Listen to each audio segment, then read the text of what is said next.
These X15 power adapters from Paralell Miner are apparently pretty prone to failure. The circuitry that's here that the button uses to latch the power supply on goes bad a lot. This is actually for a Dell model, 1100 watt, with this funny little connector here. You can tell if you have the same board as me because there will be a splooge of solder on the underside there, which you can see just here, because they manufactured them incorrectly, and this was the fix. Awesome. Mine has stopped turning on, which I can show you. Obviously, I'm white and nerdy. So you can see the power supply is good. I am getting the solid green signal here. And to be clear, this just happened one day, and I thought maybe somebody bumped it or shorted it out or spilled water on it, but apparently these things are pretty flaky. And as you can see, nothing happens, right? Okay, so this is going to be kind of hard to show. So I'm going to try to do a quick and dirty test here, because this is... there you go. So what I've done, and also this power supply only puts out an 11.5 volts, which is kind of like, what the hell?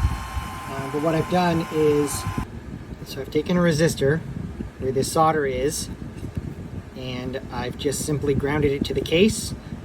You can actually possibly also ground it right here, but I am not an electrician. I do know that if I do that, if I short those together, as you can see, it does work.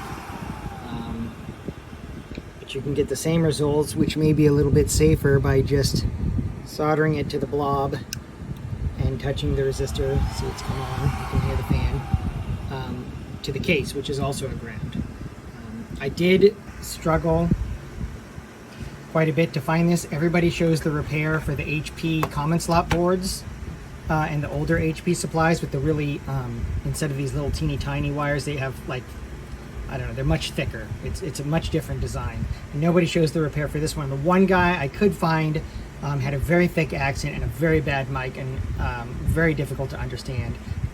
Don't use this resistor. It's just something I had laying around here. Actually, he said to use a 330 resistance resistor, and he showed shorting the two pins together first, and then at the very last second in the video he showed shorting it to the case instead. This will cause the power supply to be on all the time, although I suppose you could take the resistor and solder it to that glob underneath, you know.